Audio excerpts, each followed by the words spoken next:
Hi everyone, it's Tara with a Loop Through Loop. It's good to see you. I'm a little late as far as getting something recorded and posted for y'all, but I'm here.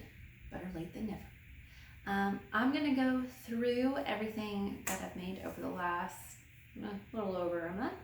I'm just gonna go through things chronologically as they happened throughout the month and catch y'all up. Before I start, it's the beginning of March, spring is upon us, and I am curious what kind of things, I think I've asked this before, probably last year, the year before, but what kind of things do you enjoy making in the spring and summer? What kind of yarns do you like working with? Because I kind of find myself thinking that I'm not gonna not work on larger projects like a sweater or something like that. I still might do that, but I think I'm kind of prone to wanting to work on smaller projects like socks or something like that. So I'm looking for recommendations. What are things that you've really enjoyed making? What are some yarns you really enjoy? So I can just kind of have my antenna up for whenever the time comes. I'll be ready for it. So let's get into what has gone down since the last time we caught up. Well, I finished my Rosecroft tee, which was my test knit for Florence Sperling. I don't have to show it to you. Actually, wait. No, I don't have it. I don't have anything to show you because I frogged the entire thing because my workmanship on it was complete garbage. And I was able to finish it, but like it wasn't good.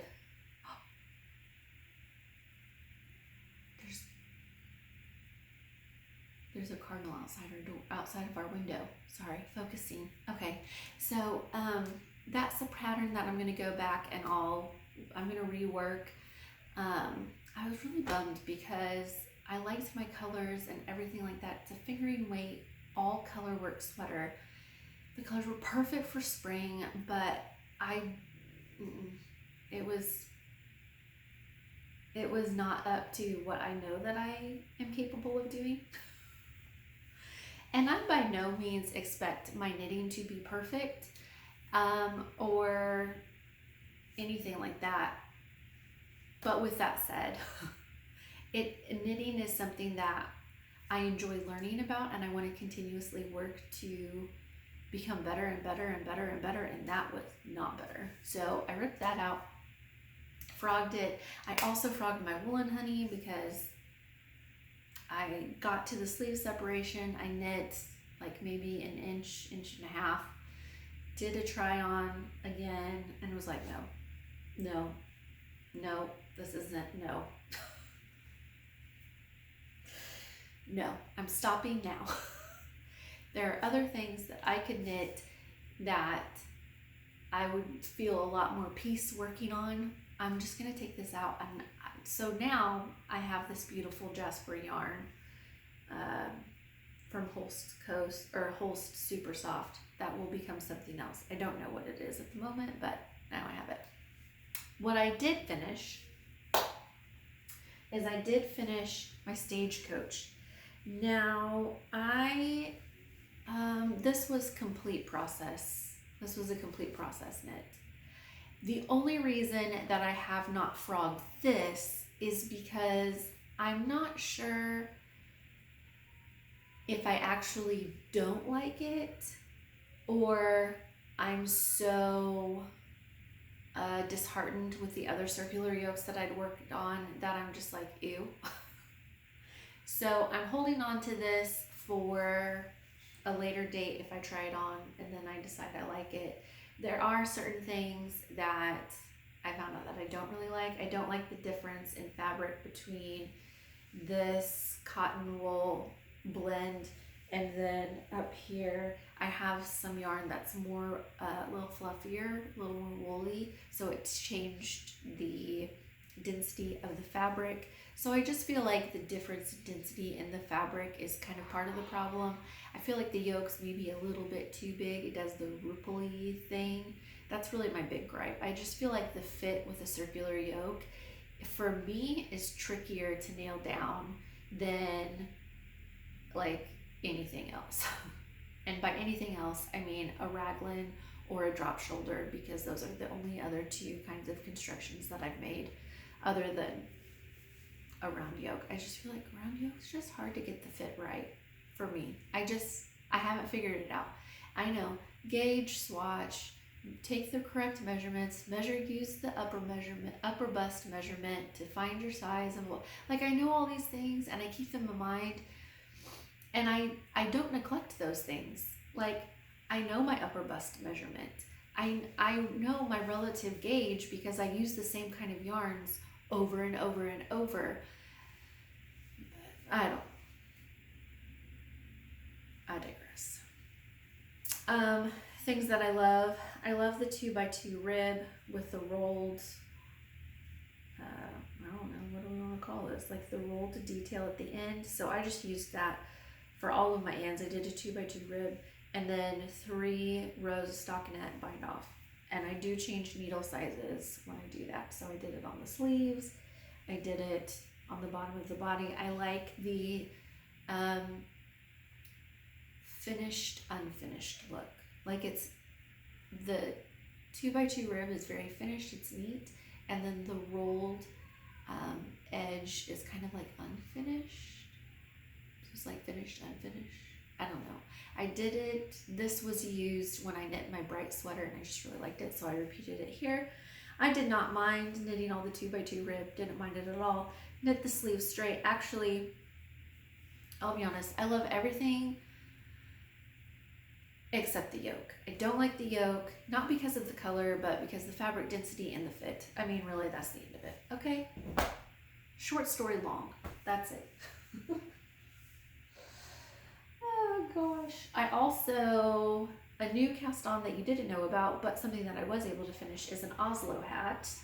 And I used a fingering weight yarn on US 4. And I knit the women's size, and this comes out to like the perfect fit for our 4-year-old. Like, if I put it on, it looks ridiculous, like little hat on a fat head. It just is not cute, but it's perfect on our daughter. Oh, it's so cute on her. And it's fingering weight. It's triple the fabric around the ears, which is perfect for Kentucky, because we do have a small stretch of time where things get really quite cold, but not enough to make me think, oh, I need like a super industrious warm hat. I mean, really, that's like, I think, a sweet spot. So I'll probably make another one of those and just kind of play around with it. I don't know what I like better, the Oslo or the Musselburgh. I like both. I would recommend both. It depends how much knitting you want to do, like what you're looking for. The other thing that I finished that is a household favorite is my half wrap. The girls and I would cuddle up and snuggle up. They like using this as a blanket. I like using it as a lap blanket. I like putting it just over my shoulders like this. It just feels so nice. I won't go on and on about how I made it, because all that information is on my Ravelry page, and that's where you can find all the details if you are so inclined to want to know how I made this, especially with the stripes. That information is in my project notes. If you need a little bit more detail, please let me know what information is missing that you think I could put in there to help you out a little bit. But, or that's my favorite part. Throwing it over, because it's just so nice. It's just so nice. So I already have my next one planned. This was like, I'm obviously gonna make another one. I don't know if I'm gonna do stripes on the other one. I think I'm just gonna do the 2 colors, but I haven't decided yet. And because I haven't decided yet, I'm not going to cast on, because I don't want to start it until I'm like, oh yeah, okay, this is what I'm going to do. So in case you missed it, here's how my stripes work. They work, and I mean, how am I going to explain this? The stripes continue even through like the color change. So like there's a lighter half triangle and then there's a darker half triangle, and the stripes match up. So it very much matches the pattern as Pearl Soho has it. And I just really like it. It looks nice every time. And how I just showed you how I put it on, like over my shoulders or toss one over it, that's exactly how I wear it if I wear it out. So one more time. I either wear it like this, which is really nice because it's cozy on the back, but I still have my arms. So if I'm knitting or doing something like that. And then if I have to go outside, all I do is I just shift it. Kind of, I don't know, make this shorter, like where my elbow is, and then kind of scooch things over a little bit, and then I just go 1, 2, 3, and then leave it alone. Stop messing with it. Just let it do its thing. That's what I've learned. And this works like if I need to go and drive the kids around, it's kind of chilly outside. But for the most part, like this, if I have to bend over and get the kids for something, this falls down. So it's not technically practical every day running after kids kind of a knit, except if we use it as like a wrap blanket, unless I just throw it over my shoulders. But even then, if I bend over, the ends get in the way.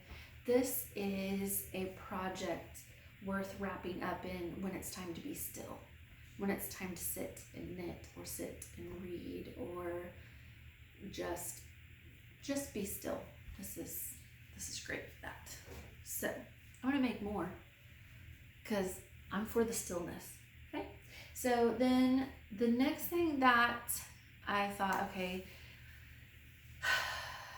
I just need something kind of just for fun, just whatever.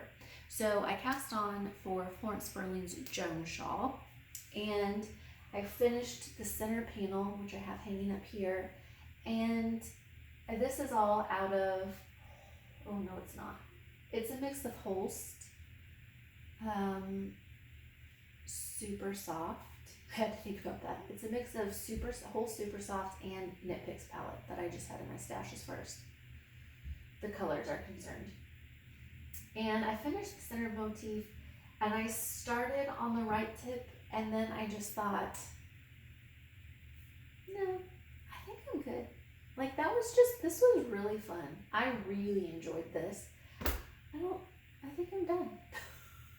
And the good news is that if I want to continue with the pattern, then I can work on the right tip and the left tip and finish the shawl. But for now, I just kind of like this. Like this was just fun to do. So I just was like, well, I'm gonna count that as done. And I'm done with that. I'm assuming it would be no different than if you went to like a knitting class somewhere and you had to knit like, oh, they'd have you practice like a little swatch. Same idea. I wanted to try like some mosaic knitting, and I already had this pattern because I love Florence and her pattern. So I was like, well, okay. It scratched the itch, and then I'm ready to move on. So the only thing that I'm actively working on right now, literally the only thing on knitting needles currently, is a slip over. And it's not a dicky, it is actually more vest-like because it will have the ties at the side. And let's see, this is the back. So what I did is I have been just swooning over the Amy slip over by Sandnes Garn. The only way to get that pattern is to purchase yarn for one of the patterns in that collection and get the book, or like to buy yarn specifically for that pattern. Well, I just didn't want to. I was like, I like Sandnes yarn and I like working with it, but not enough to want to spend $100 on it to get the free pattern. Does that make sense? Like, their colors are beautiful. I do like working with their regular merino wool yarn. I don't particularly care for their specific mohair just because I do find it itchy on my skin. So I just didn't wanna. I think their patterns are gorgeous, but I just don't want to pay the money for it. That's the end all be all of it. So instead, I went to my beloved Holst and I got Holst Coast, and I can't remember the name of the red color, so sorry about that, but maybe somewhere on my Ravelry page I might have it written down. I don't know if I do yet. If I don't have it on my Ravelry project page right now, it will be eventually. And then also holding it with tbkennon in the color Venetian. So I get this really nice, deep, academic, festive red. I really enjoy this. So what I did is I just used the Ravelry project pages and just observed the best that I could how I thought that this was made, and literally just copied what I saw from the pictures. So I'm not going to go into any detail of too much detail, because I am just literally copying someone else's work. I'm ripping it off. I don't even know if you would call it ripping it off. So all I can tell you is I know that their pattern is worked top down. I worked mine bottom up, and that's about all that's all I'm gonna say. I used the pictures and I just figured it out myself. Okay, that's it. That's all I can tell you. Because I literally know no more about it than you would if you went to the pattern page. Okay, I did swatch. I did make sure that I knew exactly what my gauge would be so I could get the right measurements that I was looking for, yada, yada, yada, so on and so forth. All I need to do is finish up this left tie and then pick up and hit the right tie, and then I'm done. And then I need to figure out what I'm gonna cast on next. So that's it. That's all she wrote. I think I'm gonna end up loving this. I have loved it since it came out. And just now finally was like, okay, I'm gonna swatch, I'm gonna do the math, I'm just gonna figure out how to make this work on my own. And so, there you go. Can I call it a dupe? It's like the knockoff. It's like the knockoff version. So, that's all of it. That's everything. Like I said at the beginning, let me know down in the comments what are the patterns or types of projects you'd like to work on in the spring and summer. What kind of yarns do you use? What would you recommend using? What kind of yarn have you ever used that you didn't really like working with it, but in the end, totally worth it? That's something else we don't really talk about a lot. I hear people say that about linen. I tried linen once and I hated it. And I made a ranunculus, which is fun to knit, but I don't like that either. I sound horrible. I apologize for any negativity for my honest thoughts. So yeah, all the things. Or you can just let me know what you're up to. I'd love to hear that too. So I'll catch you next time.